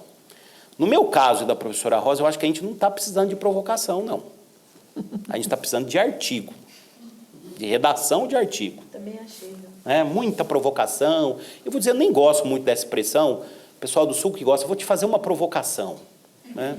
Não, a gente quer o artigo, né, professora? E assim, o que eu tenho visto de debate... Deixo mais perguntas do que respostas. Eu vou dar eu vou deixar pistas, eu vou deixar algumas pistas. E aí eu vou encerrar para a gente passar para o debate. Eu mandei para o professor Mário, né, pelo que eu vi de debate, porque eu gosto muito de um enunciado, tem um enunciado de jornada de direito civil que fala de herança digital, mas ele é muito simplório, ele fala, a herança digital pode ser objeto de sucessão. Isso não resolve, né? Eu gosto muito de um enunciado do IBDFAN, que é o 40, E aí, com base nesse enunciado 40 e com base em outro que vai ser divulgado a semana que vem, que eu não posso divulgar ainda, que é o 55, eu mandei para o Mário Delgado um esboço, né, de um artigo. E aí eu pensei o seguinte: a herança digital se transmite aos herdeiros, com exceção de direitos personalíssimos, de direitos que envolvam interesses de terceiros e salvo disposição de última vontade em sentido contrário. Já é um artigo. Já é. Ele me disse, mas o que é direito personalíssimo? A lei não cabe dizer o que é direito personalíssimo. É mais um conceito aberto, cláusula geral, conceito determinado. Cabe à doutrina e à jurisprudência. Porque eu não consigo entender o que tem de bonito. O Dr. Jacó Pinheiro Goldberg, que é meu psicólogo e é jurista também, ele tem uma frase que é o seguinte, sobre essas coisas de direito digital, que a gente vai lançar aqui, herança digital. Quando alguém morre, uma das frases que a gente fala é descanse em paz. As pessoas não estão deixando os mortos descansar em paz. E muitas vezes com puro interesse econômico. E às vezes nem por interesse econômico, é só para fazer a tal da guerra cultural, que eu sou totalmente contra. A tal da guerra cultural. Aí começa uma lacração, uma mitação, uma lacração. Para um civilista, que eu disse aqui no começo, que é resolver só a vida das pessoas, é algo que, para nós, pelo menos para mim, passa à margem. Eu estou fora de guerra cultural, totalmente fora. Você está em sucessões, né? Então, quando a pessoa falece, tem coisas que morrem com a pessoa. A herança digital não é universal. Alguns direitos. Porque vocês gostariam, quando vocês morressem, que os seus herdeiros tivessem acesso a todas as suas nuvens, a todas as suas senhas? O professor João Agui tem aquela brincadeira que ele vai fazer um testamento quando ele morrer, para ele ser enterrado junto com o celular. O codicilo. Cremar o celular. Exato. Não sei. Acho que de tudo. Percebeu que deu ideia para um monte de gente. Sim. O perigo é ir para o mesmo túmulo. Exatamente. E o problema não é nem enterrar, porque tem a nuvem que fica no éter. Ninguém sabe onde está essa nuvem. É o éter, né? Lá do Marvel, né? Está no éter. Então, quer dizer, a gente precisa fazer essa distinção. Virtual. A gente precisa fazer essa distinção de direitos que continuam, né? E assim, eu acho isso mórbido, assim, minha opinião, né? Você criar um ser espectral, fantasmagórico, aquilo que a pessoa não fez em vida. Uma coisa é você, como essa aula aqui, né? Quando a gente morrer, essa aula ser explorada economicamente, né? Ser veiculada. Outra coisa é você criar um novo ser espectral. Nós tivemos um debate disso, professora. Um grande amigo nosso, jurista, faleceu, fizeram uma capa de uma revista com ele surfando. Isso gerou uma polêmica até, porque os filhos acadêmicos socioafetivos não gostaram, mas a família biológica gostou. E aí teve um conflito. Tira a capa, coloca a capa, tira a capa, coloca... Lembra disso, professora? O surfista? Imagina eu, surfista, eu sou mineiro, campeão mineiro de surf agora, não tem nem mar em Minas Gerais. Eu não quero ser, depois já adianto para vocês, ser colocado no surfista. Ficar difamado. Então, quer dizer, aliás, professor, isso foi um debate de um jurista. Foi um debate de alguns já sabem o que eu estou dizendo, né? Que gerou uma baita de uma polêmica no meio da pandemia, né? Então, tem coisas que a gente não tem como perguntar para o morto se ele concorda ou não. Então, na dúvida, porque uma coisa é cantar com a filha, mas dependendo da conduta que ela estaria fazendo, ela não concordaria, não sei nem se ela concordaria cantar com a filha dentro de uma Kombi. Ela não está viva aqui para dizer. Então, senhores, esses são alguns desafios que nós temos pela frente, alguns com consenso, outros sem consenso. Essa é só a ponta do iceberg. Temos outras questões. E eu quero encerrar, dizer para vocês que, nos últimos anos, atuando na Lei da Liberdade Econômica, na época com o Rodrigo Pacheco, que nem era presidente do Senado, no RJET, mais recentemente no CNJ, eu aprendi uma coisa em relação a esses processos legislativos. Qualquer normatização, mais da metade do que vai ser colocado ali dentro, você não vai concordar. Essa é uma tarefa inglória. Você não vai concordar. Mas tem que saber perder. É um convite para ser mal falado. E também, professora. E também para inimigos, né? Para vários inimigos. Mas você tem que saber perder. As pessoas esqueceram isso. No Brasil e no mundo, saber perder. Porque isso é próprio da democracia. Não tem como ter um Código Civil na cabeça de cada um. O Código ainda vai para o Parlamento. E possivelmente, depois do Senado, vai para a Câmara. E se for igual o Código de Processo Civil, vai ter outra comissão na Câmara. Já se fala quem será a comissão na Câmara. Já a especulação é quem será a comissão na Câmara. A minha esperança é que a gente pensa muito igual, não vai ter muita diferença quando for para a Câmara.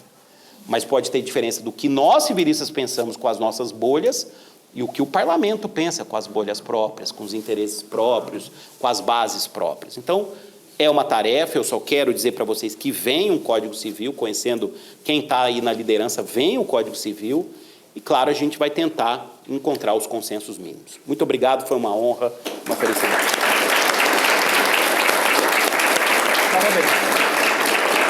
Quer falar? Dúvidas? Vão abrir para perguntas? Pois não, doutora. Qual é o nome da senhora? Não, o nome. Desculpa, Graziela. Graziela. Pois não, doutora Graziela. Bom, primeiramente, fico muito lisonjeada de estar aqui com vocês, né, tudo que foi dito, né, e também muito feliz pela constituição da comissão. Excelente. E há uma dúvida assim, a gente fala hoje muito sobre inteligência artificial, sobre regularização da inteligência artificial, e esse cenário sem regularização, de quem seria a responsabilidade? De quem efetivamente está ali programando, da indústria que lança o carro autônomo. E eu gostaria de saber se a gente vai tratar esse tema, né? Será tratado esse tema dentro do projeto também. A inteligência artificial generativa.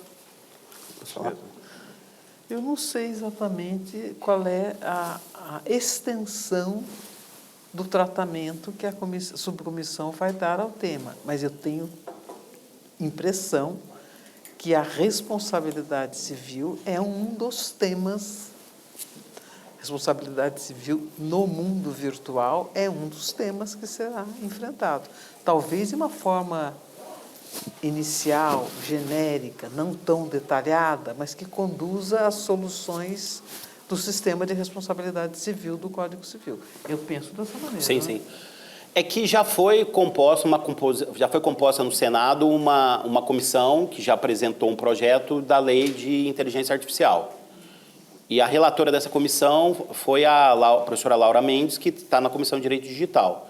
Eles ainda vão deliberar, e tem artigo de responsabilidade civil, se isso vem para o Código, se vai ficar a teoria geral lá, se vem para o Código, se vem tudo para o Código, isso eles vão decidir. Possivelmente esse tema, eu acho que vai ficar de fora, para não perder o trabalho que a outra comissão fez, né? Que também foi nomeada pelo presidente do Senado, presidida pelo ministro Cueva. Me dá licença um minuto.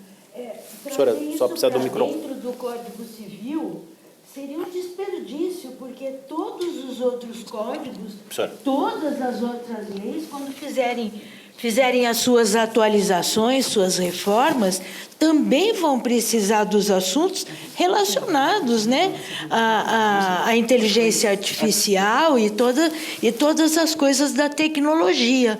Então, não deve ser algo que possa interessar apenas ao Código Civil. Isso é a minha opinião, viu, Graziela? Para ter um livro no Código Civil sobre tais regras. Talvez essas regras na minha cabeça hoje, mas eu sou mais ou menos como a professora Rosa, não entendo nada de nada, né? Então, mas talvez devesse existir uma lei maior que pudesse ser aplicada depois ao Código Penal, ao Código Tributário, ao Código de Processo, a todas as demais leis, talvez uma regra de maneira mais genérica que pudesse soar para tudo, não sei bem. O que o Flávio pensa? Então, professora, eu acho que vai ser preservado o trabalho que foi feito pela Comissão de Inteligência Artificial, que mandou um projeto de lei. Eu não sei se a comissão vai trazer isso para o código, a inteligência artificial, né? E é sempre inteligente, porque eu acho que é mais burrice artificial do que inteligente. Eu tenho duas experiências interessantes. O chat GPT funcionou bem, ninguém fala mais, né? Porque é ruim, né? E aquele metaverso, lembra? Cadê o metaverso? Custa caro. É um Minecraft piorado aquilo, né? É um jogo de videogame piorado. Ninguém fala mais. Então, eu acho até arrogante. Inteligência artificial. Como se não tem nenhum defeito, né? E eu acho que, em certo ponto, isso que é chamado de inteligência artificial ainda não chegou num grau de tecnologia para ser inteligente. Temos 2 provas aqui que eu acabei de citar. Está faltando inteligência natural. Também falta muito, inteligência natural. Alguma dúvida? Pois não. Ó, tem mais 2. Professores ou professoras, a norma pode criar o direito. E a norma vem também para regular uma situação de fato, regularizando essa situação de fato e tornando direito. Nós temos a situação do condomínio, o condomínio edilício. O condomínio edilício é um ente, uma entidade que pratica quase todos os atos da vida civil. Só não pode praticar um ato da vida civil por ato de vontade. Embora possa praticar esse ato para a satisfação do seu crédito, que é a venda de compra de um bem. Sim. Pode satisfazer o seu crédito contra o titular de uma unidade que deixou de pagar. Sim. E é o dever do síndico tomar providência, tanto previsto na lei de condomínio e corporações, no Código Civil e no Código de Processo Civil. E melhorou ainda agora o Código de Processo Civil, estabelecendo que o crédito configura título executivo ou a convenção de condomínio e a assembleia configura um título executivo. E o condomínio não tem a liberdade de praticar certos atos. É uma restrição que o senhor sugeriu, ou disse que deverá ser resolvida agora no Código Civil, na alteração do Código Civil. Mas tem uma outra situação... Só falando rapidamente, colocar ele como pessoa jurídica no 44 do Código Civil. E tem outra situação, que é pior ainda, que é a situação do condomínio edilício de fato, que existe muito mais do que a gente pode imaginar, porque com a quebra de algumas incorporadoras, antes da conclusão do prédio, nós tivemos a situação de que ela estava desenvolvendo a obra sem fazer o registro da incorporação. Aí os condôminos se reúnem e concluem a edificação. Só que essa edificação não está incorporada. Ela vai ser regularizada com a verbação da construção, com a instituição do condomínio. E isso pode criar uma dificuldade muito grande na regularização da edificação. Então, deveria também haver uma norma no Código Civil que tratasse, primeiro, do condomínio edilício regular, praticar os atos, inclusive agora o condomínio de lotes, que está dentro também, e possibilitar ou facilitar a regularização das unidades do condomínio edilício. É uma sugestão, é um pedido, porque eu atuo com o direito imobiliário e sei a dificuldade que é de se resolver essa questão. O primeiro eu acho que passa, o segundo precisa maturar mais. Mas é uma sugestão que fica para aqui uns 20 anos, 30. O primeiro, sim.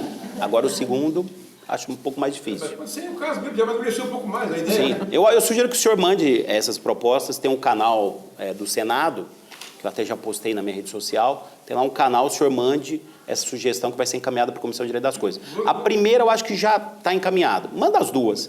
Mas essa segunda, se já não tivesse discutida, porque o desembargador Marco Aurélio do Rio de Janeiro conhece muito esses assuntos, tem obras sobre direito das coisas. Pode eu acredito que ele solução. já... Quem mais? Obrigado, excelente, viu? Ana Raquel. Professor, boa noite, obrigada pela aula.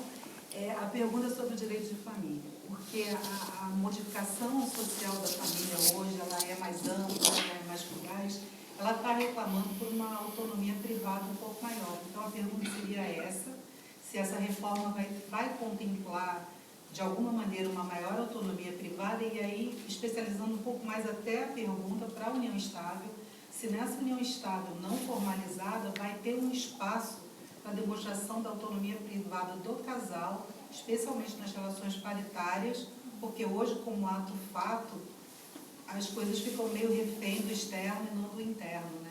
Então, seria nessa linha a pergunta.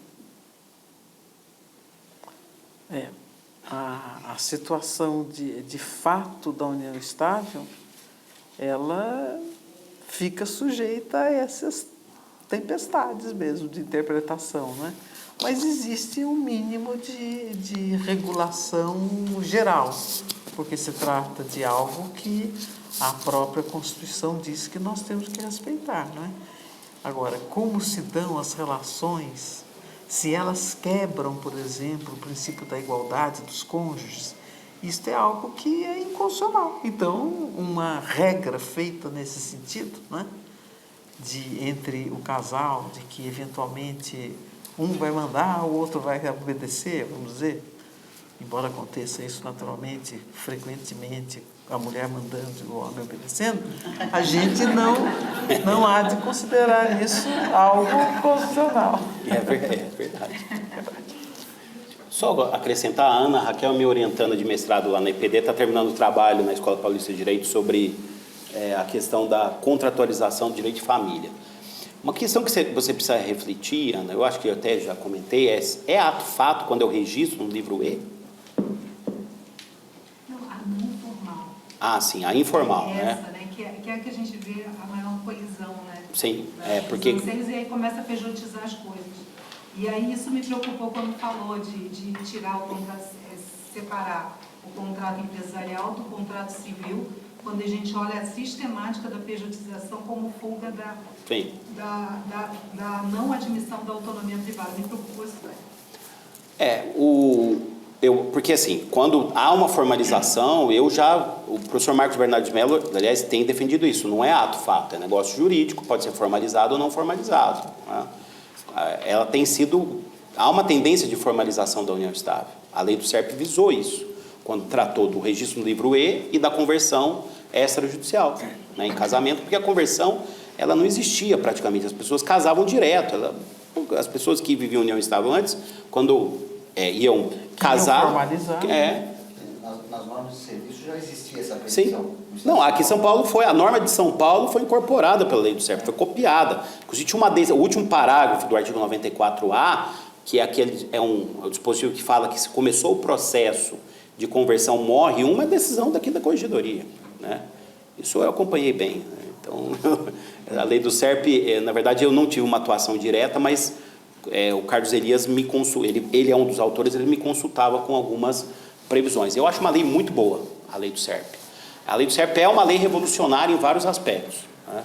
E ainda mais porque, senhores advogados, o projeto também vai ter isso, cada vez mais atos extrajudiciais com a atuação do advogado, né? Senhor, pois não. Professor, qual é o nome do senhor? Vanias. Vanias, pois não. Professor, como que vai ser quantificado o valor da herança digital? Eu pergunto isso para o senhor, porque quando se for abrir o inventário da pessoa falecida, precisa dar um valor para essa herança digital. Então, por exemplo, uma rede social que tem 300 mil seguidores, quanto que vale essa rede social? Nada. Eu tenho uma com 300 mil seguidores, só vale especulação, é igual um Bitcoin, só para pegar trouxa na minha visão, né? Vale nada. Você vai ser... Não, isso eu acho que não, eu acredito que não terá regra. Espera a Receita pegar. Espera a Receita da mulher aqui. Na minha rede social? 300 mil. Agora, dessas pessoas, eu não preciso de microfone, tá certo? Mas é que está gravando, professor. Baixinha, eu sei, mas baixinha que tem voz forte, né? Mas tem pessoas que têm retorno patrimonial da sua... Não é o seu caso, recebe claro que Bitcoin. não. Em Bitcoin e... É o TikTok, né? Recebe então, Bitcoin e cashback. Essas pessoas que têm retorno, para essas pessoas, acho que cabe a pergunta dele lá. Existe obra de arte digital, né? Imagina. Essas pessoas que recebem, elas estão fazendo imposto de renda? Não, professora, porque não tem lastro o dinheiro. Esses dinheiros, essas quantias são todas sem lastro.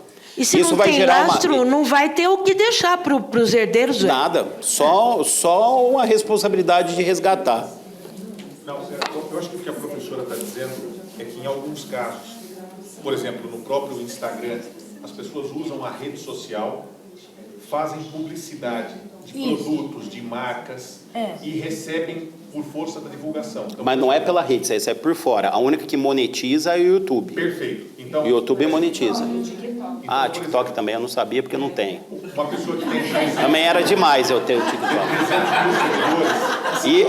E me chama a atenção, o pessoal da área jurídica tem TikTok. Parabéns para vocês, mas tudo bem. Por exemplo, ele tem 300 mil seguidores, ele tem uma capacidade de faturar X reais. 1 milhão de seguidores, ele fatura muito mais. 2 milhões de seguidores. Então, é uma capacidade de produção de recursos. Né? Tem Esse é o obra problema. de arte Não, digital. me desculpe, professor, mas essa vai ser uma encrenca. A quantificação e o retorno. Até porque quem vai operar? Tem direito Porque autoral. o TikTok, ele é personalíssimo. É aquela pessoa, com o falecimento, ela deixa de existir. Né? E aí você vai, quem é que vai operar e em nome de quem? Né? Bom, aí é problema dele. Não, isso não é problema nosso. O nosso problema é colocar só um artigo dizendo que a herança digital se transmite, salvo as exceções. Depois aí vem normatização, a gente não tem responsabilidade disso. Quantificação, a gente não tem. Há quantificação no Código Civil de valor de herança? Não, também não há. De bem corpóreo, não, isso cabe a uma regulamentação do Estado posterior. Isso não é responsabilidade nossa. A gente vai dizer que a herança se transmite e depois seja o que Deus quiser. Porque há um clamor nesse tema. Eu tenho, talvez, eu sou uma pessoa digital, trabalho com rede digital, muito com digital, tenho uma rede social potente, mas eu sou muito cético a respeito do valor econômico efetivo disso. Eu acho que tem muito dinheiro sem lastro, muita lavagem de dinheiro, muito dinheiro que não existe, dinheiro que ninguém nunca viu, o que está nos conduzindo para mais uma bolha econômica, o que também é comum na história da humanidade. Guerra, fome, peste e bolha econômica, isso sempre acompanhou a humanidade. Nós estamos caminhando para uma bolha econômica de mundo digital de coisas que não existem, né? Pior, global, né? Global, o mundo inteiro. Mas assim, é que a idiotice humana, ela se repete globalmente também, né? Aliás, mas olha, eu acho que a gente tem que, a sua pergunta remete para uma série de questões que nós ainda não sabemos como será resolvida, mas ela convive com essa terminologia da chamada internet das coisas. Tem pessoas que têm patrimônio de direito autoral no mundo virtual. Tem obra de arte, tem escritos, tem livros. Isso é patrimônio, é dinheiro, não é? Então, isso vai ser objeto. Hoje, por exemplo, eu recebo direitos autorais por obras virtuais. Sim. Não são livros, não é? Então, vão ficar com o meu dinheirinho? Não vai passar para os meus herdeiros? Então, isso tem um valor, é um patrimônio. Eu acho que é uma universalidade digital, nós temos que criar essa figura na parte geral e trabalhar o mínimo, que eu acho que não vai ser agora que nós vamos resolver isso, né? Mas dar início a uma ideia de que existe patrimônio virtual. Abrir a janela. Não é alguém com direito, mas é alguém com direito virtual. É alguém com direito sobre coisas virtuais. Sim. Essa é uma indagação. Né? E a gente já tem um problema sério, porque a parte especial do código, ela não foi pensada para o imaterial. A expressão coisas, que aparece em toda a parte especial, é bem corpóreo. Aí a parte geral fala em bens e a parte especial fala em coisas. A gente vai ter ainda que resolver esse problema básico ainda, de pensar que a gente vai trabalhar também bens incorpóreos. Isso já é um problemão. Porque o livre direito das coisas, ele não é pensado para bem imaterial.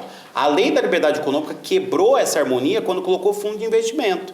Porque fundo de investimento é bem imaterial. Você não tem o dinheiro, eu quero ver os meus 200 mil reais que eu tenho. Não tem. Não tem o valor depositado como era antigamente, né? Em ouro. Então, isso já foi uma quebra, né? E a gente vai ter que ter... Esse vai ser um dos grandes desafios, né? Tratar também de bens corpóreos, bens incorpóreos. Esse vai ser um... Aí, depois, esse tema fica para depois, para a comissão de 2050 resolver. Para a nossa de 2023. Pois não. Acho que é a última, né? Pois não. Pois não. Boa noite. Eu gostaria de saber, meu nome é Pedro, trabalho... Eu estou vendo, o senhor está com os livros do Orlando Gomes. Eu passei no sebo ali, fechar os... Eu gostaria de saber se a parte de formação de contratos vai ter alguma alteração. Sim. A lei alterou. Eu sou monitor de contratos lá na Faculdade de Baiana, no escritório até lá. Sim. Não na Baiana, não estava no Baiana. Para explicar aquilo ali no mundo atual, vai haver alguma alteração ali na... Aquilo foi pensado para contrato epistolar, né? Contrato formado por carta, né? Aquilo deve ser uma das mudanças aí.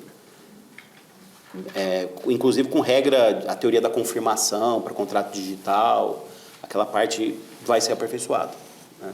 Tem coisas que realmente precisam ser atualizadas, né? Lembrando que o nosso código é de 2002, começo desse atual século, mas, na verdade, ele é de mais de trás. E o tempo está passando muito mais rapidamente do que passou a época de Clóvis Bevilacqua, né? E que dirá mais para trás, então, quando as coisas mudavam, a vida, os fatos sociais, a vida das pessoas mudavam com muito mais lentidão do que mudam hoje, não é verdade? Agora você falou de contratos e imediatamente, como tudo eu penso em direito das sucessões agora, né? Mas como tudo eu penso, aqui não sai da minha cabeça, por exemplo, o testamento. Antes de falar do testamento que eu quero falar, e vou terminar já, prometo. Eu quero fazer uma pergunta. Eu olhei para esse auditório e a média de idade entre vocês é uma média baixa. Vocês têm pouca idade em média, tá bem? Eu vou fazer uma pergunta. Levanta a mão, por favor, quem tem testamento. Observaram?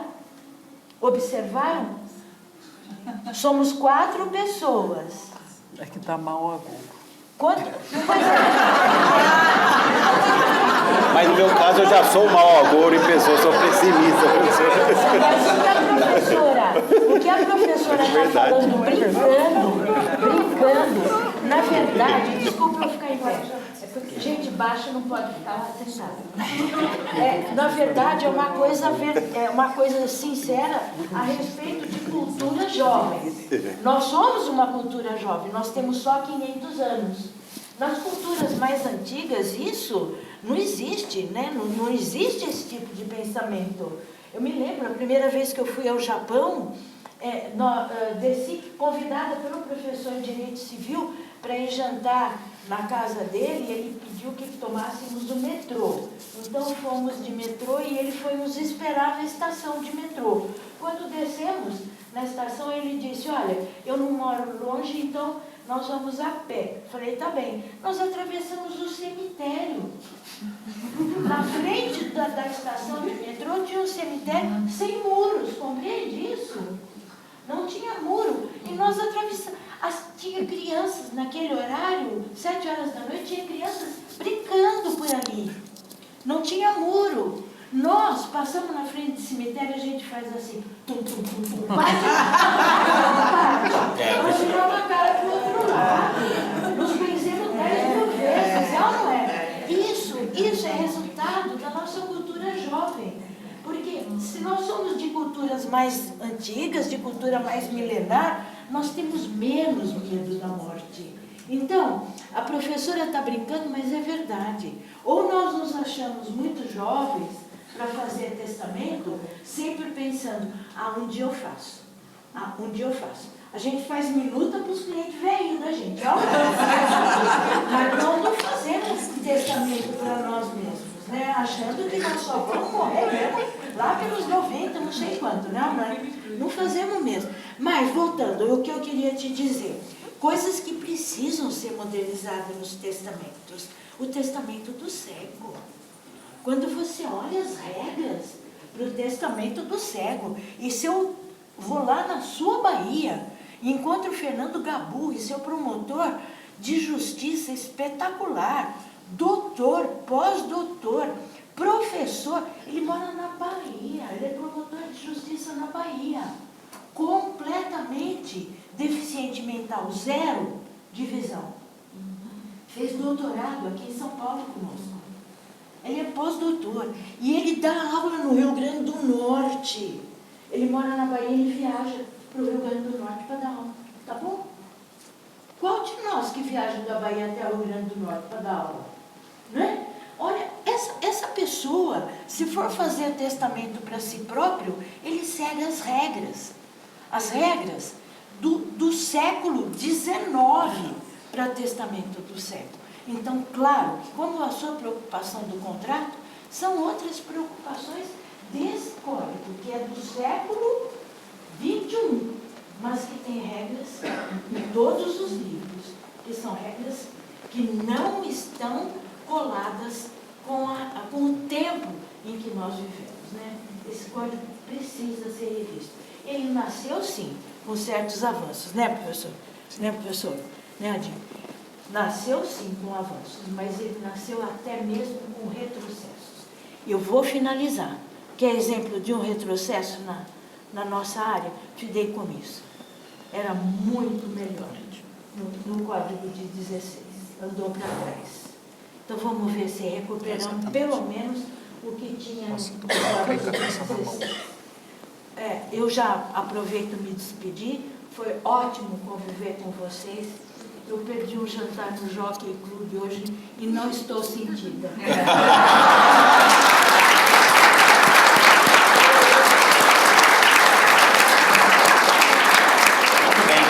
Veja, esses temas são de consenso. Esses temas são de fideicomisso. Professor, essa comissão tem prazo para concluir os trabalhos? Sim, 180 dias. 180 Já está dias. correndo. Incluindo dezembro e janeiro. Que vai ser quando a gente vai trabalhar. Eu acho que ele quer fazer uma pergunta rápida. Para ser rápido. Professor, rapidinho, bem direto. Como que vai tratar das famílias multiespécies, principalmente no direito sucessório? Pois nós não conseguimos tratar nem das paralelas. Vai ter algum tema nesse Não, família multiespécie, não. Vai ter um artigo, talvez, de guarda de animal. Só. Herança, essas coisas para... Não, querido. Não. Não, porque tá muito... Não. Esse daí é para a comissão de 2050. Acho que Tartus, você não quer que eu volte? Bom, meus caros, foi uma noite muito proveitosa, mas acho que o final confirmou aquilo que foi dito. Tem vários consensos, várias coisas que a gente já pode mudar eventualmente. Lembrei do fideicomisso, professora. Tenho certeza que vocês vão voltar ao sistema que funcionava. O Adib até falou agora, tem um caso sobre isso, então está no dia a dia. Acabaram com o fideicomisso, porque a pessoa tem que ser, ainda vai ser concepturo, então funciona, né? Eu quero agradecer a presença de todos vocês. Foi uma prévia, na verdade, para a nossa audiência pública segunda-feira. Contamos com a presença de todos, né? E inclusive com a possibilidade de debates. Segunda-feira, 10h30 da manhã, na OAB, sede na Maria Paula. Vai ter... É só chegar. Não, mas vai ter por internet? Tem também, vai ser transmitido no canal do YouTube do Senado e no canal do YouTube da OAB, tá? Quero agradecer a professora Giselda, que também deu uma aula, né, para nós, a professora Rosa, uma grande honra tê-las aqui, a Adib, nosso vice-presidente da CAASP, o Universo OAB aqui presente, foi uma honra, obrigado equipe, Rui, todo mundo, e até uma próxima aula aqui na ESA. Obrigado, gente.